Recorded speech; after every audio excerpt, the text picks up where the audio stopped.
Hello and welcome to Blue Garden Cottage. Lovely to have you with us again.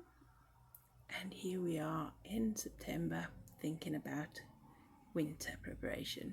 It's only just autumn, but it's the perfect time to think about the things we need to do to get the house a bit more energy efficient, a bit more frugal, a bit more stocked up and prepared for the winter months.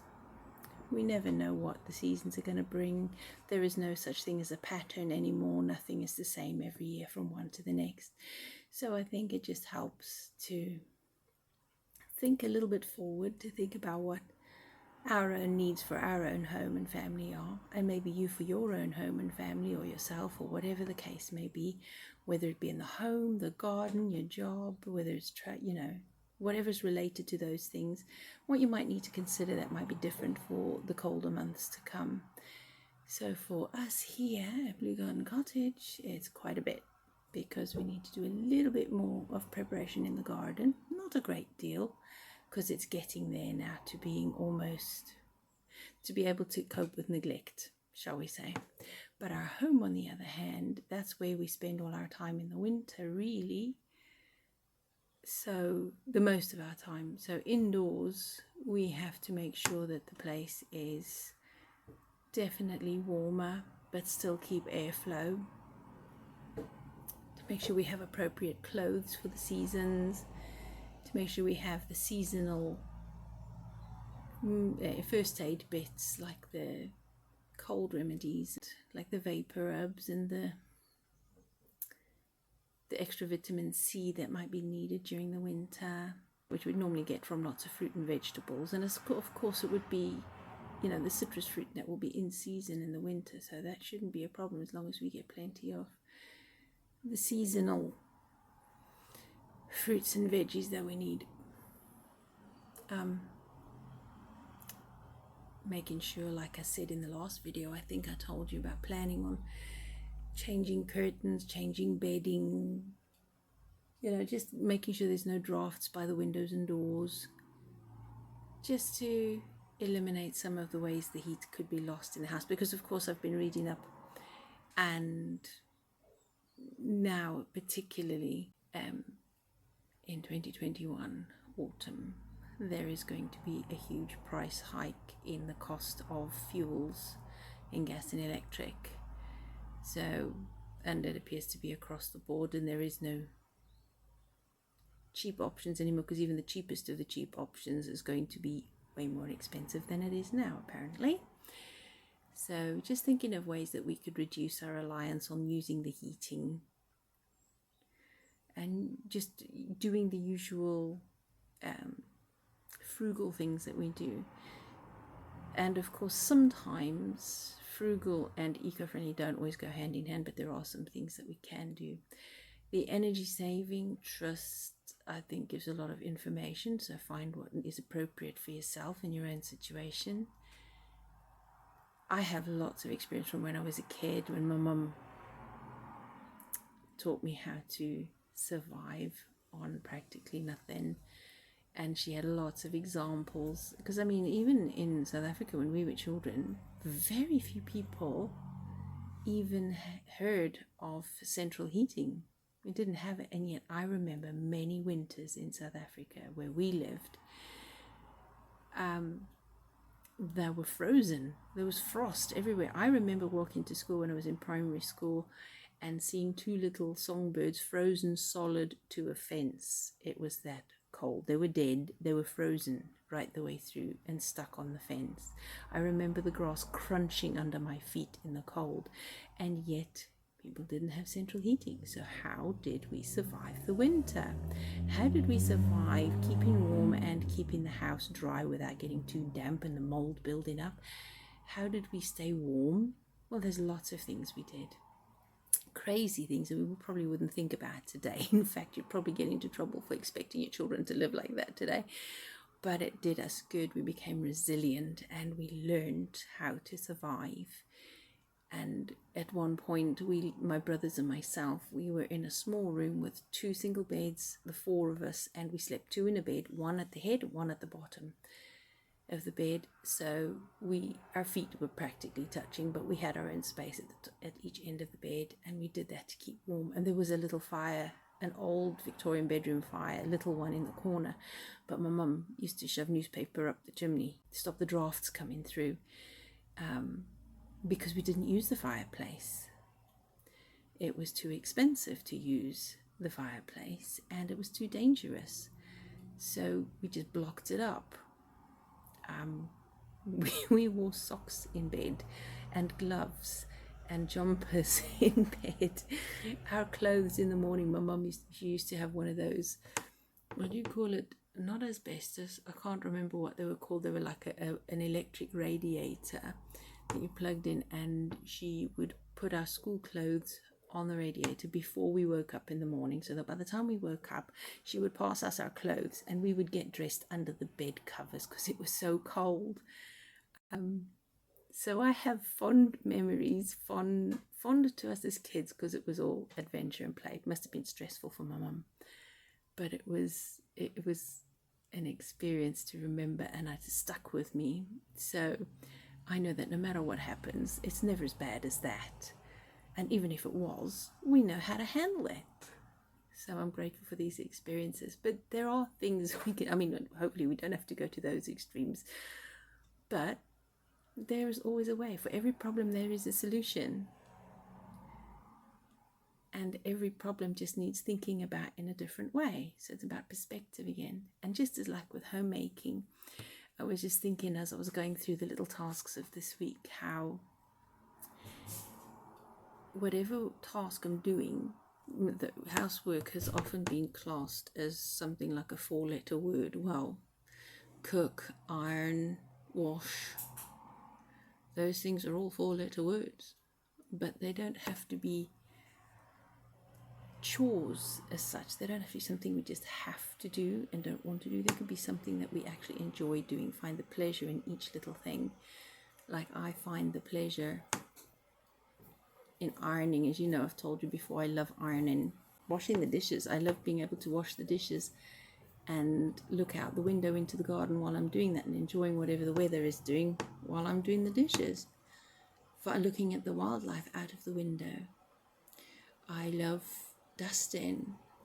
Again, it's like ironing. I love seeing something that's dusty with little effort just suddenly become clean and tidy again. It's a nice therapeutic thing to do and take my time and just enjoy the moment.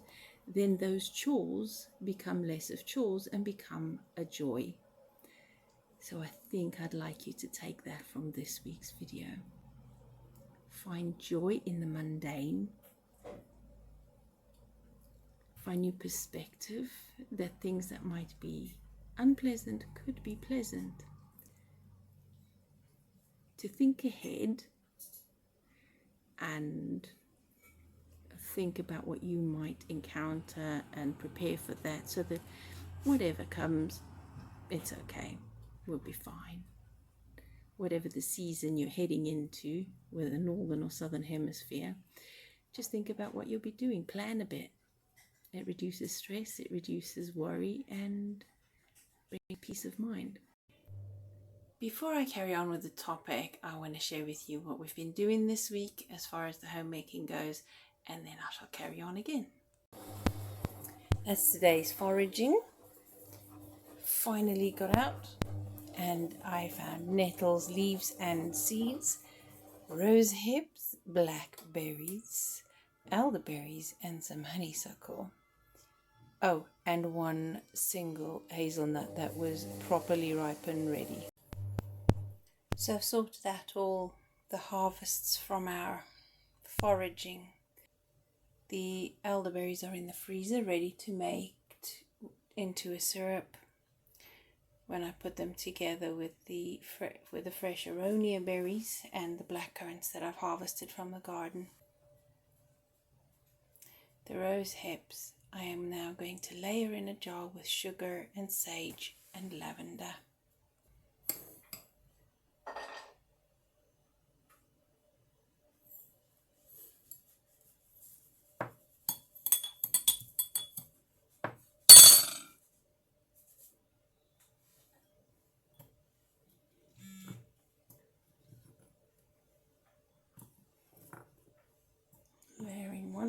one sage leaf, a few lavender flowers, some sugar, and yes, this is white sugar.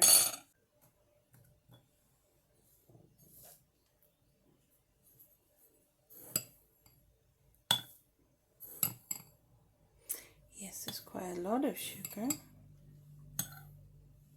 If I had that much honey, I'd have just poured honey on top instead. But this is going to be used like medicine, so it's not going to be had. Oh, jar still warm, so I've sterilized the jar. And I wanted to make sure there's little air. Wow.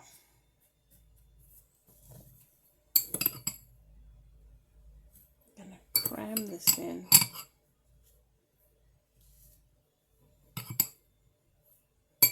As much as I can. Every day I'll shake it up a little. It'll go in the windowsill.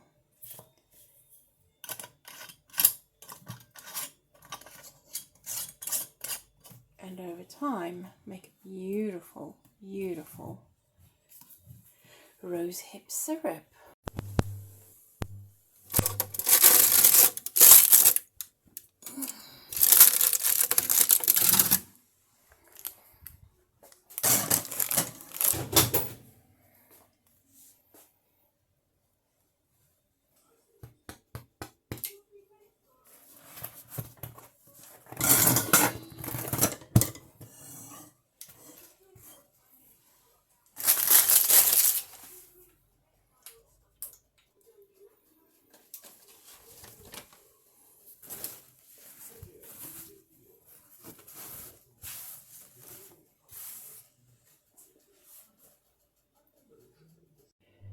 Having tidied up the windowsill, enjoying more sunny days through autumn, sprinkled here and there, but there's not often it'll feel like this.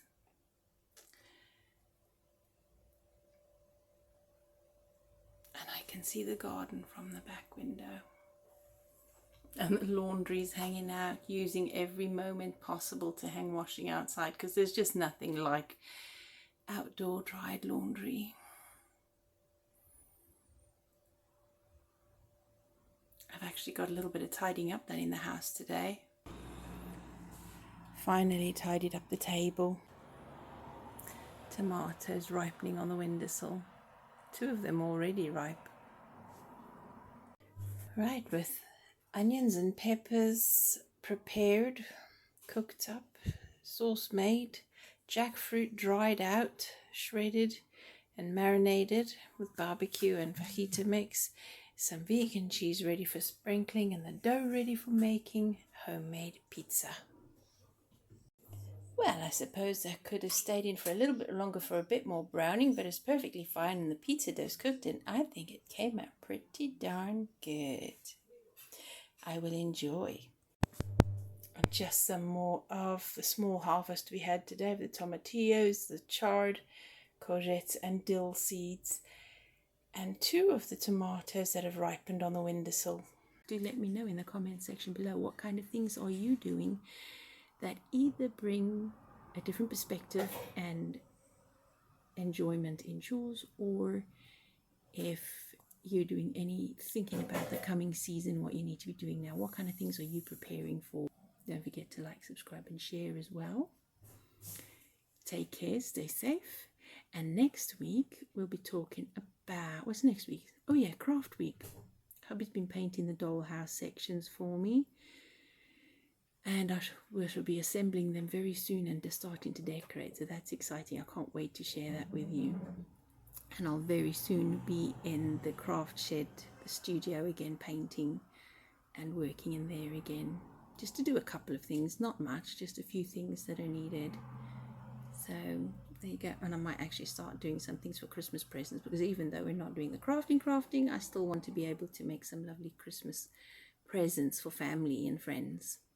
So I'm still going to be doing that anyway. So I'll share with you what we're doing there, but not who they're for, of course. All right, people. been lovely to catch up with you and just natter just a tiny little bit. And I shall speak to you next week. Take care, folks. Bye-bye.